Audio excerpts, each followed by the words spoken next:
Chapter 841। Boyan जानता है सारे रहस्य। खोए हुए टेस्ट सब्जेक्ट्स नंबर 1 और नंबर 2 को छोड़कर उनके पास अभी भी 8 पूरे टेस्ट सब्जेक्ट्स मौजूद थे। पराग जो रिजर्व में था, उसे मिलाकर कुल 9 लोग थे। इतने बड़े पर्ल मिल्कस्टोन को उनके लिए फ्यूज करना कोई मुश्किल काम नहीं था। ऐसा विशाल पर्ल मिल्कस्टोन मिलना सच में दुर्लभ है। इसका स्रोत क्या है? इसमें कोई समस्या तो नहीं? काले वस्त्र में प्रमुख बड़बड़ाया। वह इतनी बड़ी रकम सिर्फ नकली चीज खरीदने में खर्च करना नहीं चाहता था। बोयान ने कहा, हम ही नहीं, और भी लोग पर्ल मिल्कस्टोन का इस्तेमाल सोच चुके थे। जब देव और दानवों के बीच युद्ध हुआ, तब दानव अपनी ताकत बढ़ाने के लिए पर्ल मिल्कस्टोन का इस्तेमाल करते थे। उस समय दानव सच में कठोर और निर्दयी थे। उन्होंने गहरे समुद्र में सैनिक भेजकर बड़ी संख्या में समुद्री लोगों को पकड़ा। फिर सभी पकड़े हुए जीवों को इकट्ठा कर निर्दयतापूर्वक कत्ल कर दिया। उनकी आंखों के आंसू इस तरह बड़े पर्ल मिल्कस्टोन में बदल गए जैसे हमारे सामने रखा यह। हालांकि अधिकतर पर्ल मिल्कस्टोन दानवों ने ही खा लिया, इसलिए दुनिया में केवल कुछ बचे हैं। मैं उम्मीद नहीं करता था कि हमें फिर से ऐसा मिल जाएगा। बोयान की आवाज में हल्का सा पछतावा था। उस समय उसने टेस्ट सब्जेक्ट नंबर 1 को छोड़ने का निर्णय किया था, जिसे अब वह नाश्ता वाला पछतावा कह सकता था। न केवल सबसे परिपूर्ण शरीर उनके प्रयोग के लिए चला गया, बल्कि सबसे महत्वपूर्ण सामग्री भी खो गई। नतीजतन बाद में बनाए गए टेस्ट सब्जेक्ट्स को केवल 7 जातियों की ताकत मिल सकती थी, देव जाति की शक्ति नहीं। अगर उस समय उनके पास यह पर्ल मिल्कस्टोन होता, शायद वह त्रासदी कभी घटित नहीं होती। दानव सच में निर्दयी हैं, जुम्मन ने आह भरी। मेरफोल्क्स अपनी ज्यादातर जिंदगी गहरे समुद्र में बिताते हैं। और अगर मनुष्य भी दानवों जैसी छापेमारी करते, तो उनका शरीर पानी का दबाव सहन नहीं कर पाता, जब तक कि उन्होंने दूसरा दर्जा हासिल न कर लिया होता। लेकिन दानवों का प्राकृतिक जातीय फायदा उन्हें आसानी से पानी का दबाव सहने की क्षमता देता था। इतनी सुविधा के साथ बड़ी संख्या में दानव आसानी से गहरे समुद्र में घुस गए और समुद्र जीवों को पकड़ लिया। यह निश्चित रूप से खून की नदियों से भरी दृश्यमान स्थिति थी। वो लोग दुनिया के मामलों से काफी अलग-थलग रहते थे।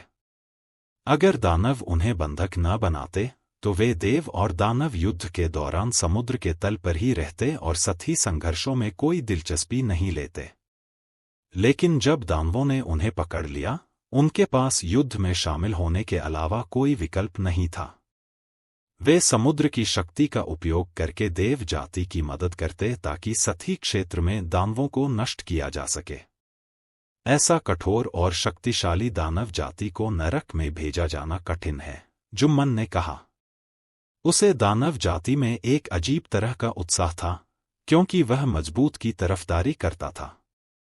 काले वस्त्र में प्रमुख ने कहा, गॉड जाति को मनुष्यों, मेरफोल्क्स, ड्रैगन्स, लुवाश और ड्वार्फ्स की मदद मिली, जबकि दानवों के पास केवल अंध जीवों का साथ था। इसके बावजूद गॉड जाति को दानवों को रोकने के बाद भी जनसंहार का सामना करना पड़ा। आप सोच सकते हैं कि दानव जाति की लड़ाई की ताकत कितनी भयानक थी। यह मानना मुश्किल था कि 2 जातियों का गठबंधन 6 प्रमुख जातियों के गठबंधन के बराबर हो। हालांकि दानवों को पीछे धकेला गया, किसी ने यह नहीं माना कि देव जाति दानवों से मजबूत थी। वरना दानवों के नाश होने से पहले देव जाति क्यों नष्ट होती? बोयान ने उनकी दानवों के प्रति प्रशंसा देखकर मुस्कुराया। आप केवल सच्चाई का आधा हिस्सा जानते हैं। ऐसा क्यों कहते हैं? दोनों ने एक साथ बोयान की ओर देखा। वास्तव में वे उसे सैकड़ों सालों से जानते थे, लेकिन अब तक उसकी शक्ति और पहचान का रहस्य नहीं समझ पाए थे। एकमात्र चीज जो वे जानते थे, वह यह कि बोयान मंथन ग्रह पर सब कुछ जानते हैं। बोयान ने साफ पर्ल मिल्कस्टोन को सहलाते हुए कहा, देव जाति इसलिए हारी क्योंकि उनकी संख्या कम थी, जबकि दानव केवल इसलिए बचे क्योंकि उनकी संख्या अधिक थी। काले वस्त्र में प्रमुख जुम्मन और बोयान के उस रहस्य को सुनकर स्तब्ध रह गए। लेकिन जैसे ही पर्ल मिल्कस्टोन की शक्ति उनके चारों ओर फैलने लगी, एक अज्ञात खतरा की झलक उनके मन में आई। कुछ ऐसा जिसे उन्होंने पहले कभी महसूस नहीं किया था। और वह खतरा अब करीब आने वाला था, शायद उनकी सबसे बड़ी परीक्षा। आगे इस कहानी में क्या होगा जानने के लिए बने रहे मेरे साथ और पढ़िए मेरी इस दिलचस्प कहानी को। और अच्छे कमेंट्स करना, ज़्यादा से ज़्यादा शेयर भी। और पसंद आए तो स्टिकर ज़रूर भेजना। चैप्टर 842। यह सिर्फ एक बेकार पत्थर है क्या? हालांकि देव जाति को कई जातियों द्वारा सम्मान दिया जाता था और उनके पास बेहद शक्तिशाली दिव्य शक्तियां थीं, लेकिन उनके अंदर एक घातक कमजोरी भी थी।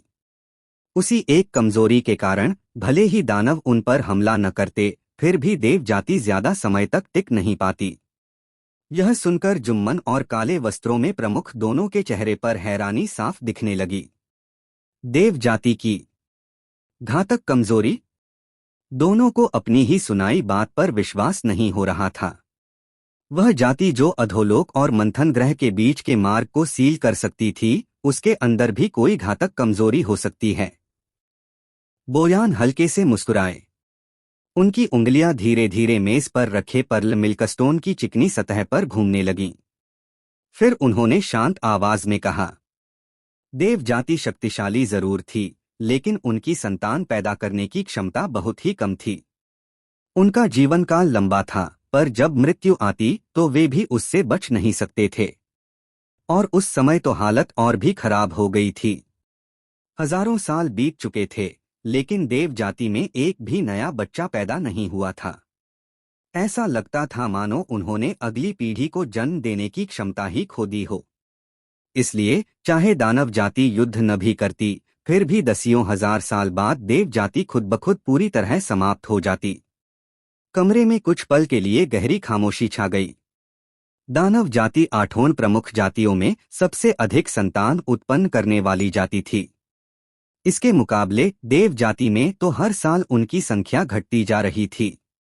और दानवों की संख्या, वह तो लगातार बढ़ती ही जा रही थी। जब युद्ध शुरू हुआ था, तब दसियों लाख दानव सैनिक युद्धभूमि में उतरे थे और उनके सामने खड़े थे सिर्फ कुछ हजार देव योद्धा।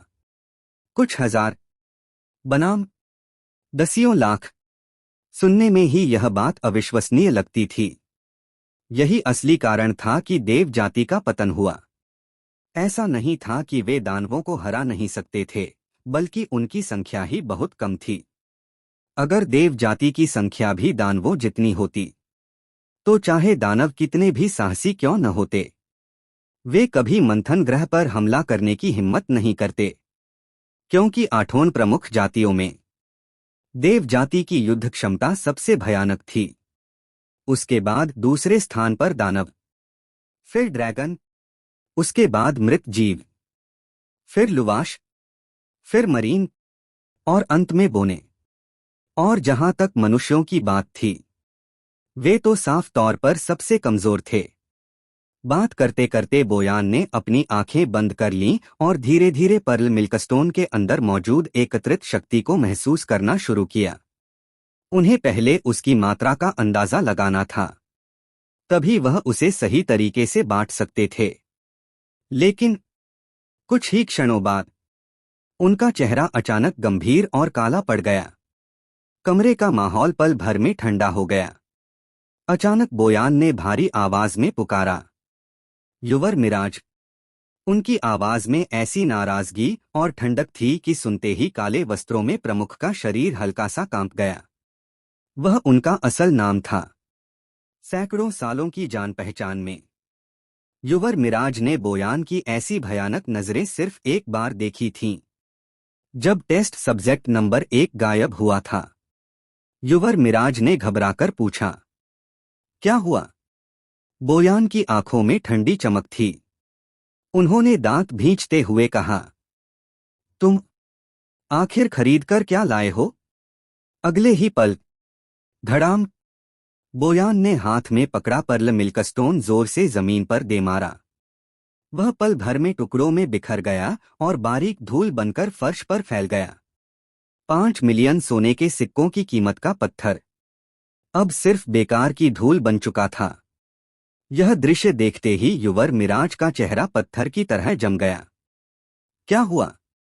जुम्मन भी अब समझ गए कि कुछ गड़बड़ है। बोयान ने गहरी सांस ली, उनकी आवाज अब गुस्से से भारी हो चुकी थी। क्या हुआ? इस पर्ल मिल्कस्टोन के अंदर जो एकत्रित शक्ति होनी चाहिए थी, वह पहले ही इस्तेमाल हो चुकी है। यह सिर्फ एक बेकार पत्थर है। क्या? युवर मिराज तुरंत खड़े हो गए। वह अविश्वास से जमीन पर पड़ी सफेद धूल को घूरने लगे। इसे खरीदने के लिए उन्होंने कितनी परेशानी झेली थी, और जैसे ही उन्होंने इसे खरीदा था, उसे तुरंत अपनी जादुई अंगूठी में रख लिया था। उन्होंने ठीक से जांच भी नहीं की थी। लेकिन अगर बोयान कह रहे थे कि यह नकली है, तो इसमें कोई शक नहीं था। बोयान ने ठंडी नजरों से उसे घूरा और कड़क आवाज में डांटा, मूर्ख, इतना आसान काम भी तुम ठीक से नहीं कर सकते। उनका चेहरा गुस्से से काला पड़ चुका था। युवर मिराज की लापरवाही के कारण। अगर उसने पहले ही पर्ल मिल्कस्टोन को जांच लिया होता, तो उसे जरूर कुछ अजीब महसूस होता और वह उन्हें बता देता। लेकिन उसने कुछ नहीं कहा, और इसी वजह से बोयान ने समझ लिया था कि उसने पहले ही उसकी शक्ति जांच ली है और अब वे उसे अपने प्रयोगों में इस्तेमाल कर सकते हैं। लेकिन अंत में यह सब सिर्फ एक मजाक बनकर रह गया। युवर मिराज ने सिर झुका लिया। उसे पता था, इस बार उसने सच में बहुत बड़ी गलती कर दी थी। लेकिन उसे यह बिल्कुल अंदाजा नहीं था कि जिस व्यक्ति ने उनसे यह पर्ल मिल्कस्टोन छीनकर खेल खेला था, वह अभी कहीं दूर बैठकर चुपचाप मुस्कुरा रहा था। और असली खेल तो अब शुरू होने वाला था। आगे इस कहानी में क्या होगा जानने के लिए बने रहे मेरे साथ और पढ़िए मेरी इस दिलचस्प कहानी को। और अच्छे अच्छे कमेंट्स करना, ज्यादा से ज्यादा शेयर भी, और पसंद आए तो स्टिकर जरूर भेजना। चैप्टर 843। मैं चाहता हूं कि वह लड़की खुद मेरे सामने आकर आत्मसमर्पण करे। बोयान और बाकी लोग गुस्से से भरे हुए थे, लेकिन वे यह भी अच्छी तरह जानते थे कि दानव इतनी बड़ी पर्ल मिल्कस्टोन को बेकार नहीं छोड़ते। आखिरकार मजबूरी में उन्हें यह मानना ही पड़ा कि इस मामले में वे हार गए। लेकिन अगर उन्हें यह पता चलता कि पर्ल मिल्कस्टोन के अंदर की एकत्रित शक्ति असल में कुछ दिन पहले ही एक चालाक और बेईमान चोर ने चुपचाप इस्तेमाल कर ली थी, तो शायद उनका गुस्सा और भी भयानक हो जाता। जुम्मन ने माहौल थोड़ा हल्का करने की कोशिश की।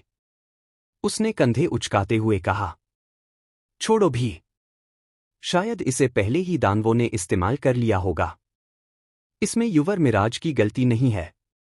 जुम्मन और युवर मिराज का रिश्ता बोयान से थोड़ा अलग था।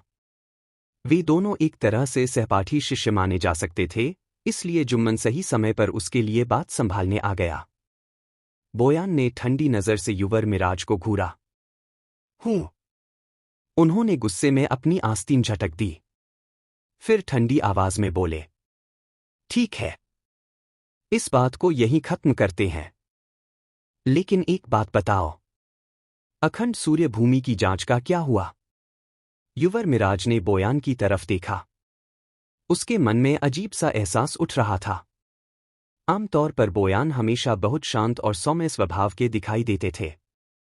यहां तक कि जब वह और जुम्मन आपस में झगड़ते थे, तब भी बोयान के चेहरे पर कोई खास प्रतिक्रिया नहीं होती थी। लेकिन आज पर्ल मिल्कस्टोन की वजह से वह सच में बहुत ज्यादा गुस्से में दिख रहे थे। लगता था कि जैसे ही बात टेस्ट सब्जेक्ट से जुड़ती है, उनका शांत स्वभाव तुरंत बदल जाता है। युवर मिराज ने खुद को संभालते हुए जवाब दिया, नीलामी से एक दिन पहले मैं अखंड सूर्य भूमि गया था। मेरी जांच के मुताबिक रंगून साम्राज्य के 5 बड़े कुलीन परिवारों के लोगों के अलावा उस शहर में कोई खास शक्तिशाली विशेषज्ञ मौजूद नहीं है। और एक और बात, धीरज और विवेक जटायु, जो जटायु परिवार के हैं, वे भी अब अखंड सूर्य भूमि में आकर बस गए हैं। यह सुनते ही बोयान की आंखें हल्की सी सिकुड़ गईं।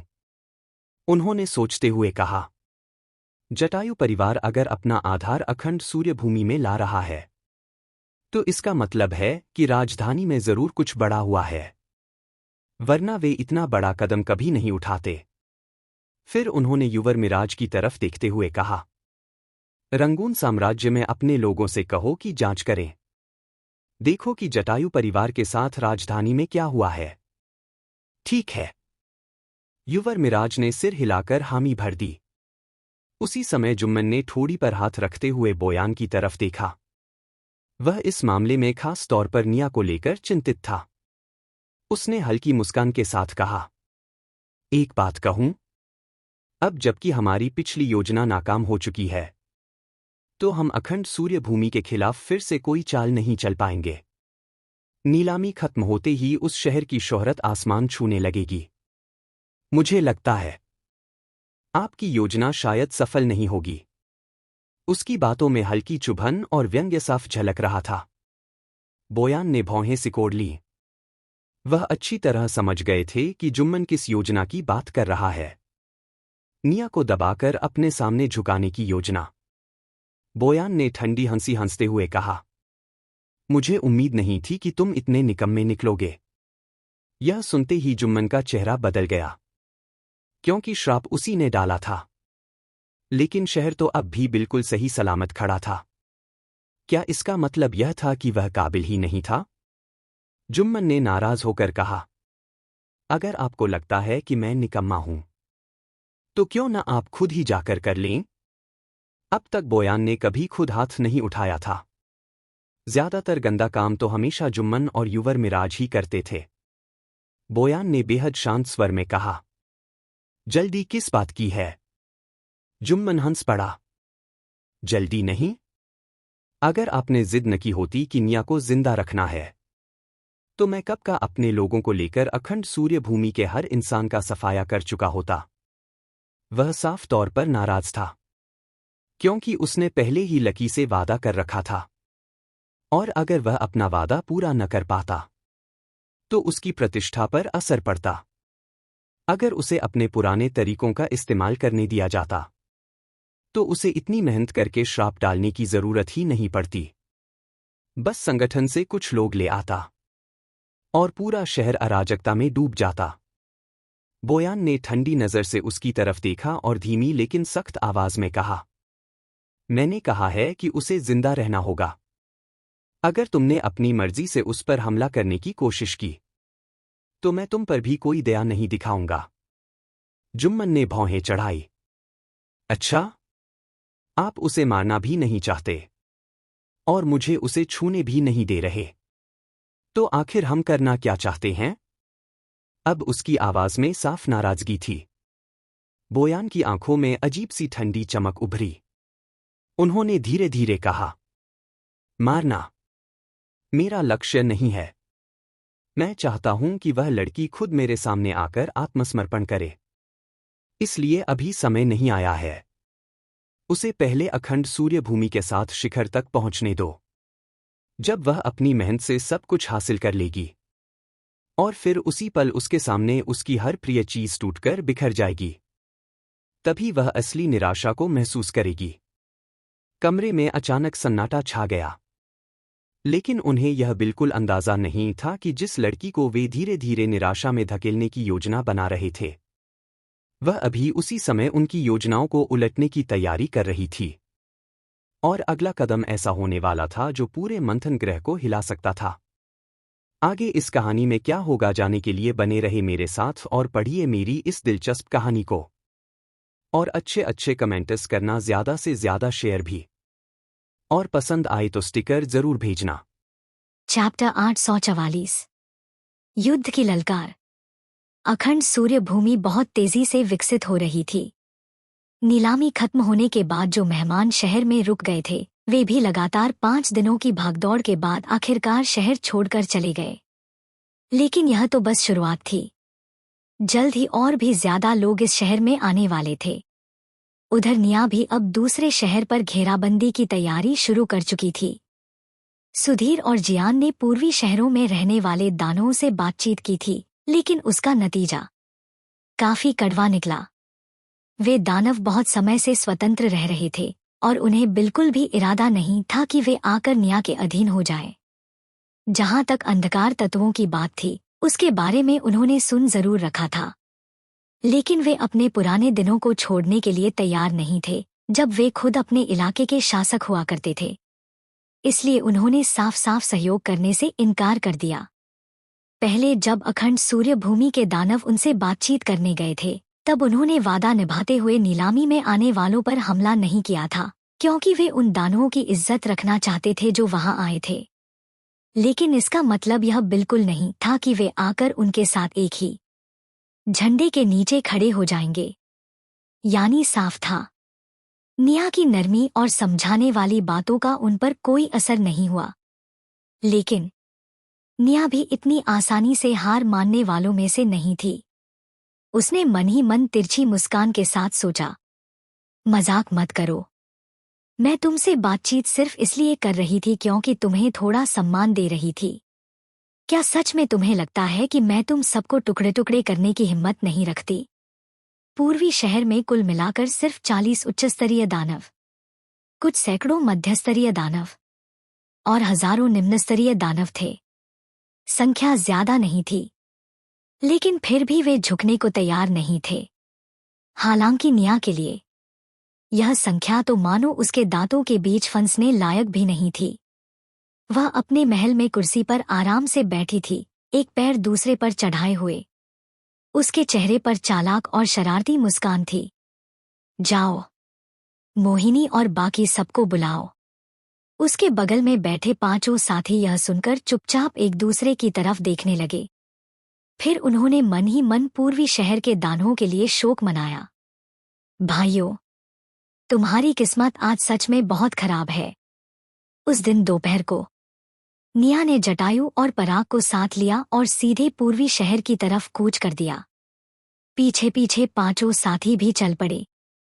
वे सब देखना चाहते थे कि आज निया कैसे दानवों को ताकत के बल पर झुकाएगी। जब वे पूर्वी शहर पहुंचे तो वहां का दृश्य देखकर साफ समझ आ गया कि यहाँ पहले कितनी भीषण लड़ाइयां हो चुकी हैं। शहर की आधी दीवारें टूटकर गिर चुकी थीं और बाकी हिस्से भी किसी तरह खड़े थे। यह शहर तो हालत में अखंड सूर्य भूमि के शुरुआती दिनों से भी ज्यादा उजड़ा हुआ लग रहा था। इतना टूटा फूटा शहर, फिर भी वे दानव इसे खजाने की तरह संभाल कर बैठे थे। निया शहर के मुख्य द्वार के सामने जाकर खड़ी हो गई। उसने गला साफ किया, फिर जादू के जरिए अपनी आवाज पूरे शहर में पहुंचा दी। पूर्वी शहर के दानवों, ध्यान से सुनो। मैं हूं निया, अखंड सूर्य भूमि की शहर स्वामिनी। मैं तुम्हें 1 घंटा दे रही हूं। या तो समर्पण करो या फिर प्रतिरोध के लिए तैयार हो जाओ। अगर 1 घंटे के अंदर मुझे संतोषजनक जवाब नहीं मिला तो फिर मैं जरा भी नरमी नहीं दिखाऊंगी। निया ने पहल कर दी थी। वह लाल कपड़ों में उस वीरान धरती पर खड़ी थी। तेज हवा उसके कपड़ों को लहरा रही थी और उसके पूरे व्यक्तित्व से एक दमदार और दबदबे वाली आभा निकल रही थी। उसके पीछे खड़े दानव अपने प्रमुख की यह शान देखकर गर्व से भर गए। जैसी उम्मीद थी, उनकी प्रमुख सच में दबंग और पराक्रमी थी। मानो वह सामने खड़े दुश्मनों को सीधे ललकार रही हो। उधर पूर्वी शहर के दानव जब निया की आवाज सुनते हैं तो वे कुछ पल के लिए पूरी तरह उलझ जाते हैं। क्या यह बात उनसे कही जा रही थी? अचानक कई दानव गर्जना करते हुए टूटी हुई दीवारों पर चढ़ गए। वे नीचे खड़ी उस मानव लड़की को देखने लगे जो उनके शहर के सामने खड़ी थी। उनकी आंखों में जिज्ञासा और शक दोनों थे। क्या यह दुनिया पागल हो चुकी है? एक मानव दानवों के इलाके में आकर उन्हें चुनौती दे रही है। यह तो साफ साफ युद्ध की घोषणा थी। हाँ, बिल्कुल। निया के शब्द उन्हें खुश करने के लिए नहीं थे, बल्कि उन्हें भड़काने के लिए थे। उसने बात इतनी सीधे और कठोर अंदाज में कही थी कि नरमी का तो सवाल ही नहीं था। पूर्वी शहर का सबसे ताकतवर दानव था किचक। वह एक बेहद शक्तिशाली उच्चस्तरीय दानव था। शहर के सारे दानव उसी के आदेश मानते थे। जैसे ही उसने निया की आवाज सुनी, वह तुरंत शहर के द्वार की तरफ चला आया। लेकिन जब उसने शहर के बाहर खड़े लोगों को देखा, तो कुछ पल के लिए वह खुद भी स्तब्ध रह गया। उस छोटी सी लड़की ने दानवों का एक दल साथ लिया और सीधे उसके शहर के दरवाजे पर आकर उसे युद्ध के लिए ललकार दिया था। सच में, इतनी छोटी सी मानव लड़की की यह हिम्मत देखकर कीचक भी कुछ पल के लिए निःशब्द रह गया।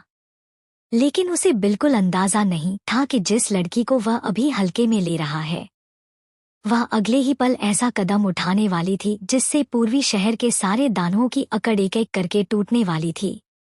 आगे इस कहानी में क्या होगा जाने के लिए बने रहे मेरे साथ और पढ़िए मेरी इस दिलचस्प कहानी को। और अच्छे कमेंट्स करना, ज्यादा से ज्यादा शेयर भी, और पसंद आए तो स्टिकर जरूर भेजना। चैप्टर 847 पौराणिक बिस्टों का तांडव। दानवों की आदत हमेशा से यही रही थी कि वे इंसानों को सिर्फ भोजन समझते थे। लेकिन अगर हालात उल्टे हो जाए और कोई उन्हें ही भोजन की तरह देखने लगे, तो उन्हें कैसा लगेगा? कम से कम इस समय किचक तो पूरी तरह निःशब्द खड़ा था।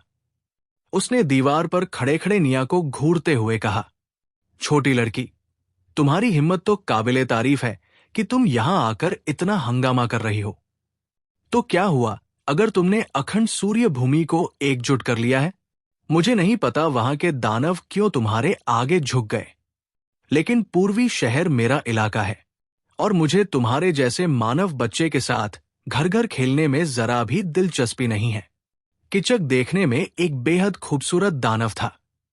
अगर निया के पीछे खड़े उच्च स्तरीय दानव न होते, तो शायद वो अभी तक इस स्वादिष्ट मानव लड़की को निगल चुका होता, वरना वो उसके साथ इतनी देर तक बातें क्यों करता? लेकिन उसी पल उसके दिमाग में एक और ख्याल आया। पूर्वी शहर। 1 मिनट, उसके शहर का नाम कब से पूर्वी शहर हो गया? क्या उस लड़की के मां बाप ने उसे तमीज नहीं सिखाई? घर घर खेलना। निया ने अपनी आंखें हल्की सी सिकोड़ ली। फिर उसके होंठों पर धीरे धीरे मुस्कान फैल गई। तो तुम्हारा जवाब ना है? कीचक ने बिना झिझक हाथ हिलाकर इशारा किया। उसका इनकार बिल्कुल साफ था। ठीक है। निया के होंठों की मुस्कान और गहरी हो गई। उसकी आंखों में अचानक शरारती और खतरनाक चमक तैर गई। अचानक वो मुड़ी और धीरे धीरे वापस अपने दल की तरफ चल पड़ी। कीचक एक पल के लिए हैरान रह गया। क्या ये लड़की इतनी आसानी से मान गई? क्या वो सच में वापस लौटने वाली थी? उसे लगा कि अखंड सूर्य भूमि के दानव तो सच में बहुत आसानी से बेवकूफ बन जाते हैं। लेकिन कुछ ही पलों में उसे समझ आ गया कि उसके विचार कितने भोले थे। निया वापस अपने दल के पास पहुंची। जब उसने दानवों की उम्मीद भरी नजरें देखी, तो उसने हल्का सा सिर घुमाकर जटायु से कहा, उड़ा दो इन्हें। जटायु तुरंत समझ गया कि निया क्या चाहती है। अगले ही पल वो आग की लपटों के बादल में बदलकर आसमान में उड़ गया। हवा के बीचों बीच उसने अपना असल रूप प्रकट कर दिया।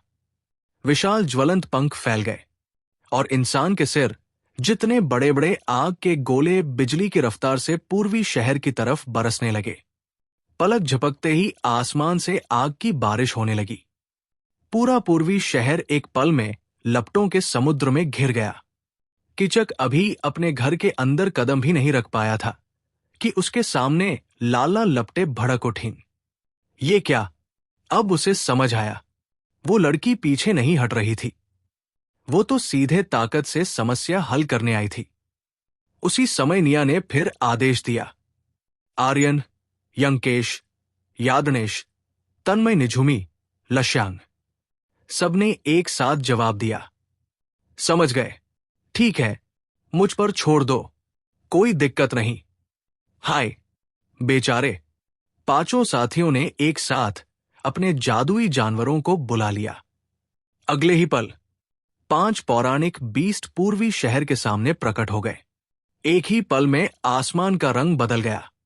छोटा सा शहर चारों तरफ से घिर गया। कीचक की आंखें फैल गई। वो स्तब्ध खड़ा 6 पौराणिक बीस्टों को घूर रहा था। कुछ देर तक तो उसके दिमाग ने काम ही करना बंद कर दिया। ये क्या मजाक है? पौराणिक बीस्ट! ये तो देव और दानवों के युद्ध का समय भी नहीं था। तो फिर अचानक इतने सारे पौराणिक बीस्ट यहां कहां से आ गए? किचक का तो रोने का मन करने लगा। उसे लगा कि निया तो बिल्कुल तर्कहीन इंसान निकली। अगर उसे कोई शिकायत थी तो वे आराम से बैठकर बात भी कर सकते थे, लेकिन जो वो कर रही थी वो तो बिल्कुल भी सभ्य तरीका नहीं था। हालांकि उच्च स्तरीय दानव ताकतवर होते हैं, लेकिन वे पौराणिक बीस्टों के सामने टिक ही नहीं सकते। यहां तक कि आकार में भी उनका कोई मुकाबला नहीं था। आसमान में आग की लपटें, बिजलियों की चमक और गरजते हुए काले बादल सब एक साथ पूर्वी शहर पर टूट पड़े, मानो हजारों सैनिकों की सेना किसी छोटे गांव पर धावा बोल रही हो। कुछ ही पलों में पूरा शहर चीख पुकार से गूंज उठा। दानव सिर पकड़कर ऐसे भाग रहे थे जैसे डरे हुए चूहे। हर तरफ धड़ाम, चटाक, चर जैसी आवाजें गूंजने लगी। ऐसा लग रहा था जैसे हर वार सीधे किचक के चेहरे पर पड़ रहा हो। उसे हमेशा लगता था कि इस दुनिया में सबसे बेतुकी और जिद्दी जाति दानवों की ही है, लेकिन आज उसे पहली बार एहसास हुआ कि उसके सामने खड़ी ये लड़की तो किसी डाकू से भी ज्यादा खतरनाक है। और जैसे जैसे पूर्वी शहर की दीवारें टूटती जा रही थी, किचक के दिल में एक ही सवाल बार बार उठ रहा था। क्या सच में ये लड़ाई यही खत्म होगी, या अभी निया का असली खेल शुरू होना बाकी है? आगे इस कहानी में क्या होगा जानने के लिए बने रहे मेरे साथ और पढ़िए मेरी इस दिलचस्प कहानी को। और अच्छे अच्छे कमेंट्स करना, ज्यादा से ज्यादा शेयर भी, और पसंद आए तो स्टिकर जरूर भेजना। चैप्टर 846 मैं समर्पण करता हूँ। ठीक है, किचक का तो सच में रोने का मन कर रहा था। उसके सामने 6 पौराणिक बीस्ट खड़े थे। अगर वो पूरे शहर के सारे दानवों को भी बुला लेता तो भी उसका पीटा जाना तय था। आखिर ये तगड़ी लड़की आई कहाँ से थी? वह तो सबसे क्रूर दानवों से भी ज्यादा पागल लग रही थी। क्या वह यहाँ सिर्फ उनके साथ खेल खेलने आई थी? निया ने एक बार फिर अपनी ताकत से ये साबित कर दिया कि इस दुनिया में ताकत ही असली सच है। अगर कीचक विरोध करना भी चाहता तो पहले उसे सामने वाले की ताकत देखनी पड़ती। उसे अपने युद्ध कौशल पर काफी भरोसा था। अगर वो अखंड सूर्य भूमि में होता तो वो आसानी से टॉप 5 में जगह बना सकता था, लेकिन ये तो पौराणिक बीस्टों की पूरी सेना थी। ये आखिर कौन सा मजाक था? अब किचक समझ गया कि उसे समझदारी से काम लेना होगा और हालात के हिसाब से चलना होगा, वरना चाहे उसका इलाका बच जाए या न बच पाए, वह उस निर्दयी मानव लड़की के हाथों जिंदा खाल उधड़वा देगा। अचानक किचक ने फैसला किया। वह तुरंत मुड़ा और भीड़ में खड़ी निया की तरफ देखने लगा। उसने अपना लंबा चोगा उठाया और सीधे उसकी तरफ दौड़ पड़ा। निया ने आराम से अपने दोनों हाथ बांध लिए और शांत चेहरे के साथ उस पीले पड़े चेहरे वाले किचक को अपनी तरफ भागते हुए देखने लगी। शहर प्रमुख, मैं मान गया, मैं मान गया। किचक लगभग रोने की हालत में चिल्लाया। उसकी नाक से तो रेंगता हुआ सर्दी का पानी तक बहने लगा था। आखिरकार उसने निया के पहले दिए गए प्रस्ताव को मान लिया। अब उसे समझ आ गया था कि उसने अपने विरोधी को बहुत हल्के में लिया था। हालांकि इसमें पूरी गलती उसकी भी नहीं थी। आखिर उसे भविष्य देखने की ताकत तो नहीं थी। वह कैसे जान सकता था कि एक मानव लड़की इतनी भयानक प्रतिभाशाली निकलेगी? कृपा करके बमबारी रोक दीजिए, मैं समर्पण करता हूँ। ठीक है, किचक लगभग गिड़गिड़ाते हुए बोला। आखिर शहर के सारे दानव उसके अधीन थे। किचक का दिल तो रोना चाहता था, लेकिन आंसू तक नहीं निकल रहे थे। निया ने हल्का सा भौं उठाई और उस दयनीय हालत में खड़े किचक को देखा। सच में? किचक ने सिर इतनी तेजी से हिलाया मानो मुर्गा दाना चुग रहा हो। जैसे ही वो लड़की सामने आई, उसने सीधे हिंसा से उसे दबा दिया। अगर वो कोई चाल भी चलना चाहता तो उसके पास मौका ही नहीं था। और सच कहें तो वह उन पौराणिक बीस्टों के साथ कोई करीबी मुलाकात भी नहीं चाहता था। किचक को सच में रोना आ रहा था। निया का स्वभाव तो बिल्कुल अंदाज से बाहर था। निया ने संतुष्ट होकर मुस्कुराया और जटायु को हमला रोकने का आदेश दिया। कुछ ही पलों बाद छहों पौराणिक बीस्ट आज्ञाकारी बच्चों की तरह वापस अपने अपने मालिकों के पास लौट आए। जब सबने फिर से पूर्वी शहर की तरफ देखा तो सामने का दृश्य बेहद दयनीय था। निया की तबाही के बाद पूरा शहर लगभग जमीन के बराबर हो चुका था। उसकी लड़ाई की ताकत सच में तुलना से परे थी। निया के इस क्रूर दबाव के आगे किचक आखिरकार आज्ञाकारी होकर झुक गया। हालांकि जटायु और बाकी साथियों ने काफी नुकसान किया था, लेकिन वे जानते थे कि ये दानव आगे चलकर निया की ही ताकत बनेंगे। इसलिए उन्होंने अपने हमलों में सावधानी रखी थी। दिखने में युद्ध का मैदान भले ही भयानक लग रहा था, लेकिन असल में बहुत कम दानव घायल हुए थे। ज्यादातर तो डर के मारे इधर-उधर भागते फिर रहे थे और उनमें से कई भूमिगत शहर में जाकर छिप गए थे। निया ने शांत स्वर में कहा, पूर्वी शहर के दानव अब तुम्हारी जिम्मेदारी है। रावण जी तुम्हें नियम समझा देंगे। उन्हें बता देना कि सबको सीधे तरीके से रहना होगा और थोड़ी देर में मैं लोगों को भेजकर शहर का पुनर्निर्माण भी शुरू करवा दूंगी। निया ने तो जैसे उसी समय इस शहर का नाम भी तय कर दिया था। कीचक अब ऐसा हो गया था जैसे धनुष की टंकार से डरकर उड़ने वाला पक्षी। उसमें शिकायत करने की हिम्मत ही नहीं बची थी। अखंड सूर्य भूमि के दानवों ने जब उसका ये चापलूस व्यवहार देखा तो वे मन ही मन हंस पड़े। मूर्ख, कितना मूर्ख है! हमारे प्रमुख के खिलाफ जाने की हिम्मत करता है। मरना चाहता था क्या? वे दानव मन ही मन खुश थे कि जब निया ने अखंड सूर्य भूमि पर कब्जा किया था तब उन्होंने समझदारी दिखाते हुए सहयोग कर लिया था, वरना आज वे भी कीचक की तरह बदकिस्मत बनकर उसके पीछे पीछे घूम रहे होते। लेकिन उन्हें ये बात बिल्कुल नहीं पता थी कि निया के पास असल में सिर्फ 3 पौराणिक बीस्ट ही थे। अगर पराग का असली रूप सामने आ जाए तो ज्यादा से ज्यादा 4 हो सकते थे। इसलिए जिस तरह उसने पूर्वी शहर पर हमला किया था उसी तरीके से अखंड सूर्य भूमि पर हमला करना उसके लिए वास्तव में संभव ही नहीं था। लेकिन उस समय वहां मौजूद किसी भी दानव को ये अंदाजा नहीं था, और शायद अगर उन्हें सच पता चल जाता तो अगली बार निया के सामने झुकने के बजाय वे उसके खिलाफ खड़े होने की हिम्मत भी कर सकते थे। आगे इस कहानी में क्या होगा जानने के लिए बने रहे मेरे साथ और पढ़िए मेरी इस दिलचस्प कहानी को, और अच्छे अच्छे कमेंट्स करना, ज्यादा से ज्यादा शेयर भी, और पसंद आए तो स्टिकर जरूर भेजना। चैप्टर 847 और गुलामों को लाने को रवाना।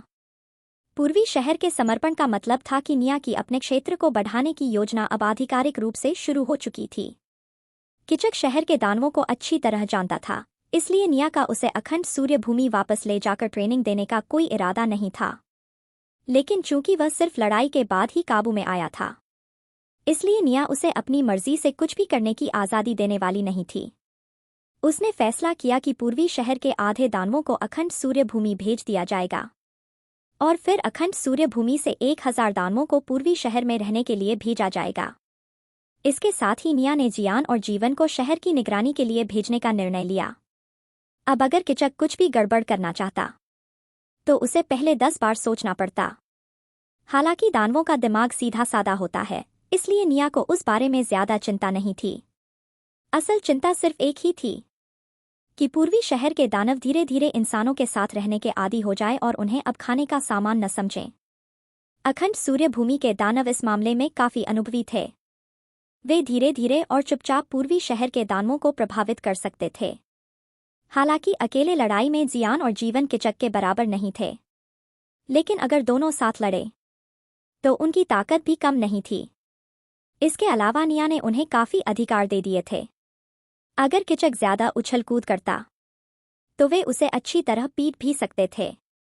पूर्वी शहर पर कब्जा करने के बाद निया ने एक और फैसला किया। उसने सुधीर और जिया यदुवंशी को भुलावे के निशान भेजा ताकि वे वहां से गुलाम खरीद कर ला सकें। आखिर पूर्वी शहर का आकार अखंड सूर्य भूमि जितना बड़ा नहीं था, इसलिए निया ने उन्हें सिर्फ 1,500 गुलाम खरीदने की अनुमति दी, जिनमें से 500 महिलाएं होंगी। अब समय था नए शहर को फिर से खड़ा करने का। निया ने मन ही मन तय किया, जब वह चारों शहरों को वापस हासिल कर लेगी, तब वह बड़ी संख्या में महिला गुलाम खरीदेगी और उनका गुलामी का दर्जा खत्म कर देगी, ताकि वे भी बाकी लोगों की तरह खुशहाल जीवन जी सकें। सुधीर और जिया यदुवंशी भुलावे के निशान के इलाके को निया से कहीं बेहतर जानते थे, और सचमुच आधे महीने से भी कम समय में वे वापस लौट आए। जैसे पहली बार लाए गए गुलाम थे, वैसे ही इस बार के गुलामों के चेहरों पर भी सिर्फ निराशा और सुन्नता थी। लेकिन निया इतनी मूर्ख नहीं थी कि आते ही उनसे पूर्वी शहर बनवाने लगे। उसने उनमें से 1,000 लोगों को अखंड सूर्य भूमि भेज दिया। जब ये सारे काम निपट गए, तब निया ने पूर्वांश और लघुवीर को वापस रंगून साम्राज्य भेजने का फैसला किया। अब पूर्वांश के मन में पहले जैसा पूर्वाग्रह नहीं रहा था। वह निया से काफी सम्मान के साथ बात करता था, और जब उसे एहसास हुआ कि निया सच में उन्हें जाने देने वाली है, तो बूढ़े आदमी को जैसे अचानक होश आ गया। असल में निया ने कभी भी राजकुमार लघुवीर का इस्तेमाल सम्राट को धमकाने के लिए करने का इरादा नहीं रखा था। उसका मकसद तो सिर्फ अखंड सूर्य भूमि की रक्षा करना था। अखंड सूर्य भूमि में रहते हुए पूर्वांश ने निया की उपलब्धियों को अपनी आंखों से देखा था। अगर उसने यह सब खुद नहीं देखा होता, तो वह कभी विश्वास नहीं करता कि सिर्फ 14 साल की लड़की इतनी बड़ी जिम्मेदारी अपने कंधों पर उठा सकती है। दूसरी तरफ लघुवीर के दिल में जाने की इच्छा बिल्कुल नहीं थी।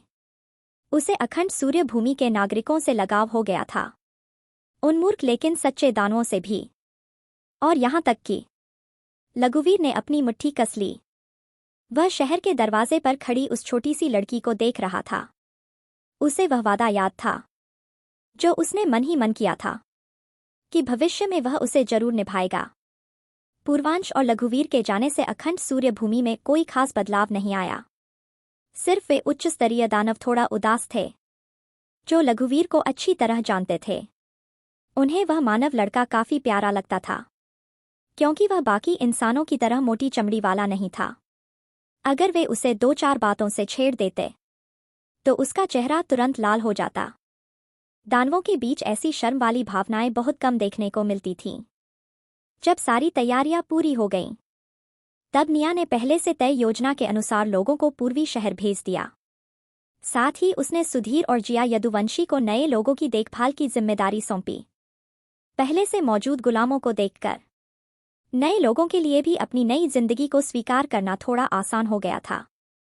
सब कुछ ठीक उसी तरह चल रहा था जैसा निया ने योजना बनाई थी। लेकिन मंथन ग्रह की शांत सतह के नीचे कुछ ऐसा भी पक रहा था, जिसकी आहट अभी किसी को नहीं थी, और जब वह सामने आएगा तो शायद निया की बनाई सारी योजनाएं भी एक भयानक परीक्षा से गुजरने वाली थीं। आगे इस कहानी में क्या होगा जानने के लिए बने रहे मेरे साथ और पढ़िए मेरी इस दिलचस्प कहानी को। और अच्छे कमेंट्स करना, ज़्यादा से ज़्यादा शेयर भी, और पसंद आए तो स्टिकर ज़रूर भेजना। चैप्टर 848 देवभूमि के संत आए है। अखंड सूर्य भूमि। निया व्यापारियों के आने का इंतजार कर रही थी, लेकिन उनसे मिलने से पहले ही उसके सामने एक देवदूत जैसा मेहमान आ खड़ा हुआ। जब निया को यह खबर मिली, तब वह अपने हवेली में 5 साथियों के साथ बैठी हुई थी। वे सब मिलकर यह चर्चा कर रहे थे कि अगले शहर पर हमला कब किया जाए। तभी अचानक भेड़िया टोली का एक सदस्य हांफता हुआ अंदर दौड़ आया। प्रमुख हूँ। निया ने हल्का सा सिर उठाकर उस घबराए हुए युवक की तरफ देखा। एक मेहमान आए हैं। युवा योद्धा कुछ घबराया हुआ था, जैसे उसे खुद समझ नहीं आ रहा हो कि क्या कहे। निया ने भौं उठाई। ठीक है, लेकिन तू इतना घबराया क्यों हुआ है?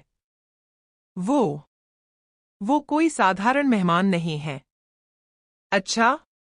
निया कुर्सी से टिकते हुए बोली। जरा बता तो सही। युवक ने घबराकर गला सूखा। फिर धीरे से बोला, वो देवलोक के संत हैं। धड़ाम। गपशप करने आयतन में निझूमी सीधे जमीन पर गिर पड़े। यह खबर सचमुच बिजली गिरने जैसी थी। बहुत साल पहले जब 5 महान कुलों के रक्षक पौराणिक बीस्ट सैकड़ों सालों से सोए हुए थे, तो उन्हीं संत की वजह से वे फिर से जागे थे। उस संत की हैसियत इतनी ऊंची थी कि चारों देशों के शासक भी उनके सामने फीके पड़ जाते थे, और आमतौर पर वे देवलोक से बाहर निकलते ही नहीं थे। तो फिर आज वे अखंड सूर्य भूमि क्यों आए थे?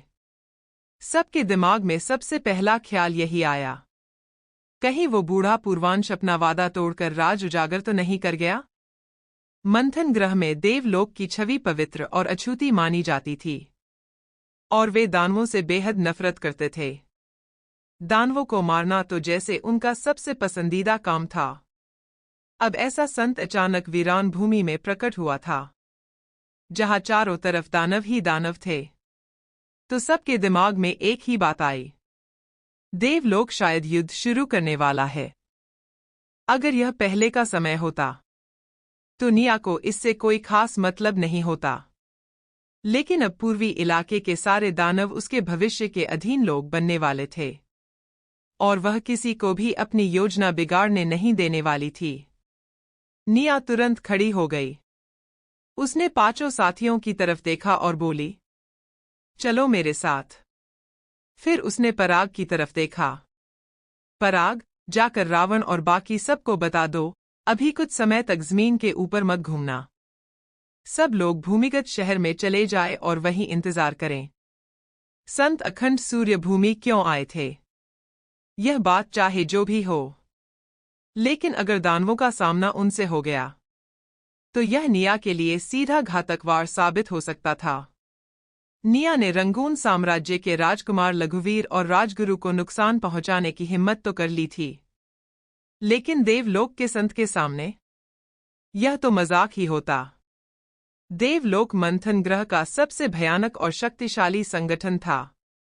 किसी को भी उनकी असली ताकत का अंदाजा नहीं था, यहां तक कि निया भी उनसे सीधा टकराव नहीं चाहती थी।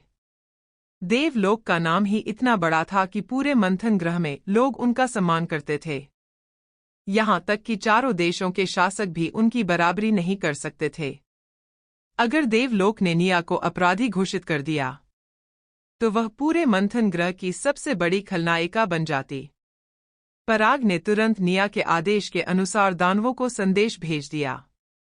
उसके बाद निया अपने 5 साथियों और अपने प्यारे पौराणिक बीस्ट जटायु को साथ लेकर मेहमान से मिलने चल पड़ी। जिसने भी यहां आकर मुसीबत खड़ी की थी, उसे उसकी कीमत चुकानी ही पड़ती। अखंड सूर्य भूमि के सार्वजनिक चौक में उस समय 20 से ज्यादा लोग खड़े थे। तेज धूप के नीचे उनके आगे खड़ा एक सुंदर युवक सफेद वस्त्र पहने हुए था। उसके चेहरे पर एक निर्मल और शांत मुस्कान थी। उसके पीछे एक छोटी सी लड़की खड़ी थी, जो उससे आधा कदम पीछे थी, और उनके पीछे खड़े थे 20 से ज्यादा देवदूत, जिनके चेहरे बिल्कुल भावहीन थे। संत के पीछे खड़ी वह छोटी लड़की बार बार शहर प्रमुख की हवेली की दिशा में देख रही थी। उसकी आंखें चमक रही थीं, और उसके छोटे छोटे हाथ उत्साह में कसकर बंद थे। संत ने उसे देखकर हल्की मुस्कान दी। मन्नत, तुम्हें इतना बेचैन होने की जरूरत नहीं है। अब निया इस शहर की प्रमुख है, इसलिए उसके सामने अपनी मर्यादा मत भूलना। उनकी आवाज बेहद नरम थी। मन्नत थोड़ी शर्मिंदा हो गई। उसने सिर झुकाकर कहा, जी महाराज। लेकिन यह कहने के बाद भी उसके चेहरे का उत्साह कम नहीं हुआ, क्योंकि उसके लिए निया सिर्फ इस शहर की प्रमुख नहीं थी, वह तो उसकी सबसे बड़ी आदर्श थी। और जब कोई अपने आदर्श से मिलने जा रहा हो, तो भला एक सच्चा प्रशंसक शांत कैसे रह सकता है? लेकिन ठीक उसी समय दूर से आती कदमों की आहट ने हवा का माहौल बदल दिया, क्योंकि अगले ही पल निया और देवलोक के संत आमने सामने होने वाले थे। और यह मुलाकात मंथन ग्रह की किस्मत तक बदल सकती थी। प्लीज प्लीज प्लीज मुझे स्टिकर देना बिल्कुल मत भूलिएगा। आगे इस कहानी में क्या होगा जानने के लिए बने रहे मेरे साथ और पढ़िए मेरी इस दिलचस्प कहानी को। और अच्छे अच्छे कमेंट्स करना, ज्यादा से ज्यादा शेयर भी। और पसंद आए तो स्टिकर जरूर भेजना। चैप्टर 849 संत जी का स्वागत है। कासिम और नवीन चाचा लगभग 10 कदम दूर खड़े होकर निया को देख रहे थे। दोनों के चेहरों पर उलझन साफ झलक रही थी। देवलोक के बारे में उन्होंने पहले भी बहुत कुछ सुना था। नवीन चाचा जी के लिए यह कोई बड़ी बात नहीं थी, क्योंकि उनके अतीत का उससे थोड़ा संबंध रहा था। लेकिन कासिम और बाकी योद्धाओं के लिए देवभूमि एक पवित्र स्थान था, ऐसी जगह जहां कदम रखने की बात तो दूर, कल्पना करना भी मुश्किल था। उन्होंने कभी किसी देवदूत को भी नहीं देखा था, संत स्तर के जादूगर को तो बिल्कुल नहीं। जब संत पहली बार शहर में आए थे, तब पूरे अखंड सूर्य भूमि में हलचल मच गई थी। कासिम और भेड़िया टोली के बाकी 6 सदस्य शुरू में बेहद उत्साहित थे। आखिरकार उन्होंने उस महान संत को देख लिया था, जिसके किस्से बचपन से सुनते आए थे। मगर उत्साह शांत होते ही उनके दिल में चिंता घर कर गई। देवभूमि की एक बात पूरे मंथन ग्रह में मशहूर थी, वे दानवों का बिना झिझक सहार कर देते थे। और अखंड सूर्य भूमि में अगर किसी चीज की कमी नहीं थी, तो वह थे दानव। इस समय भूमिगत शहर में 30,000 से भी ज्यादा दानव रह रहे थे। अगर देवभूमि को इसकी भनक लग गई, तो क्या पूरा शहर युद्ध भूमि नहीं बन जाएगा? यही सोचकर कासिम ने तुरंत अपने लोगों को निया को खबर देने भेजा। साथ ही रावण को ढूंढने का आदेश दिया ताकि वह दानवों को नीचे छिपाकर शांत रहने को कह सके। हालांकि कासिम एक योद्धा था, लेकिन निया के साथ इतने समय रहने के बाद उसने सिर्फ लड़ना ही नहीं, शहर चलाना भी सीख लिया था। निया के प्रभाव में उसने प्रशासन की समझ भी विकसित कर ली थी। भेड़िया टोली के सदस्य अक्सर मजाक में उसे प्रमुख कहकर बुलाते थे। चिंता के बावजूद कासिम और नवीन चाचा जी को मानना पड़ा कि देवभूमि की प्रतिष्ठा यूं ही नहीं बनी थी। सफेद वस्त्र हवा में लहरा रहे थे और उनमें खड़े हर व्यक्ति से पवित्रता और गरिमा झलक रही थी। पहली नजर में ही दोनों के मन में उनके लिए सम्मान जाग उठा। मंथन ग्रह में देवभूमि की प्रसिद्धि सिर्फ उनकी ताकत की वजह से नहीं थी, बल्कि उनके स्वभाव और आभा की वजह से भी थी। जैसा लोगों ने कहा था, देवभूमि का हर सदस्य सचमुच देव समान आभा रखता था। ऐसी गरिमा की नकल कोई नहीं कर सकता था। बड़े राजघराने भी चाहकर वैसा व्यक्तित्व नहीं बना सकते थे। लेकिन यहां मौजूद हर देवदूत में वही स्वाभाविक दिव्यता थी। उस पल कासिम और नवीन चाचा जी को खुद पर हंसी आ गई।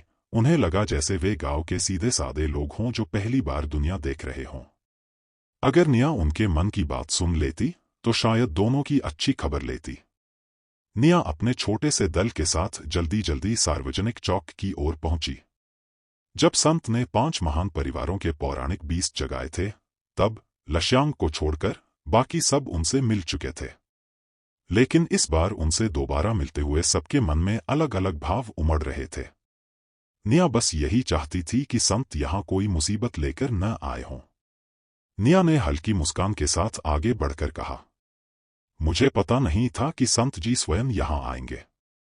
स्वागत करने बाहर न आ पाने के लिए क्षमा चाहती हूं, कृपया मुझे माफ कीजिए। उसके चेहरे पर विनम्र मुस्कान थी। उसकी सुंदरता इतनी प्रभावशाली थी कि देखने वाला पल भर को ठहर जाए। जैसे ही मन्नत की नजर निया पर पड़ी, वह खुद को संभाल नहीं पाई। उसकी आंखें चमक उठीं और वह उत्साह में हाथ मलने लगी। वह तो सीधे निया पर झपट पड़ना चाहती थी, मगर संत जी की एक नजर ने उसे वहीं रोक दिया। मैंने ही बिना सूचना आए आपको कष्ट दिया, संत जी ने शांत स्वर में कहा। उनकी मुस्कान पहले ही आकर्षक चेहरे को और भी दिव्य बना रही थी, ऐसी कि लोगों का मन श्रद्धा से झुक जाए। देवभूमि हमेशा देव जाति से जुड़ा रहा था और पुराने समय के संत सचमुच देवों जैसे माने जाते थे। संत जी द्वारा रोके जाने पर मन्नत ने चुपचाप रुमाल दांतों में दबा लिया और अपनी चमकती हरी आंखों से निया को घूरती रही, जैसे केवल नजरों से ही अपनी प्रशंसा जता देना चाहती हो। उसकी आंखें साफ कह रही थीं, उसका आदर्श उसके सामने खड़ा था और वह इतनी सुंदर थी कि उसे छू लेने का मन कर रहा था। मन ही मन मन्नत बड़बड़ाई, हाय प्रमुख जी कितने समझदार हैं, लेकिन लड़कियों के दिल की बात बिल्कुल नहीं समझते। चौक की हवा अचानक भारी हो गई थी। देवदूतों की मौजूदगी, छिपे हुए दानव और निया की शांत मुस्कान सब मिलकर किसी आने वाले तूफान का संकेत दे रहे थे। और शायद अगला पल ही तय करने वाला था कि अखंड सूर्य भूमि पर देवताओं का आशीर्वाद बरसेगा या विनाश की शुरुआत होगी।